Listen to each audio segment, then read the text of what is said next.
આજે તો મારી જિંદગીનો બહુ મોટો દુઃખ ભર્યો દિવસ હતો। તો જય દ્વારકાધીશ અને જય શ્રી રામ। સ્વાગત છે તમારું સાગાની સાથે 98મો દિવસ। અને આ ગાડીને મારી અરે હું દુશ્મની હોય કોને ખબર, પોપ ભાઈ પોપે જ રહી જાય જો।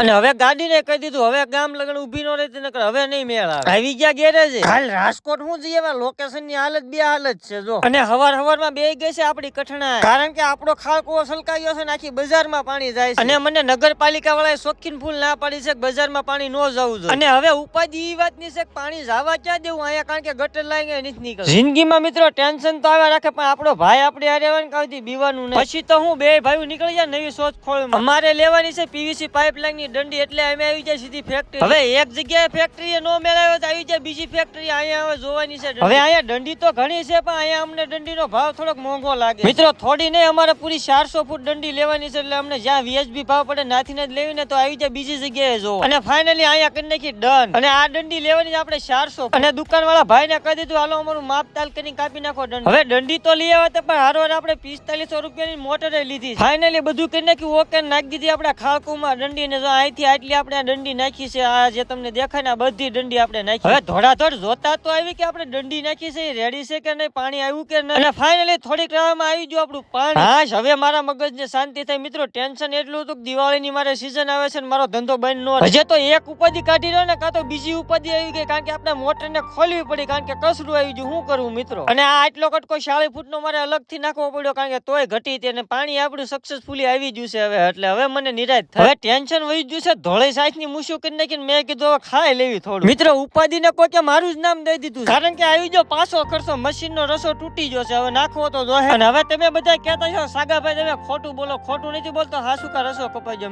મિત્રો। દુઃખ ભર્યો દી ગયો અને સુખ ભર્યો દી આવ્યો। અમે કલેજારે નીકળી જાવ હોન્ડાના શોરૂમ, એટલે એમ અમે એકલા નહીં જતા, હારે મારા પપ્પા અને મારા ભાઈ ની હંધાય આવે। હવે હોન્ડાના શોરૂમે અમે કઈ એમનામ તો નહીં આવ્યા મિત્રો, અમે ગાડી જ લેવા આવ્યા છે, પણ તમારે અંદર કોમેન્ટ કરવાની છે તમારે કઈ ગાડી લેવી। मेरे से प्यार करती है या नहीं करती?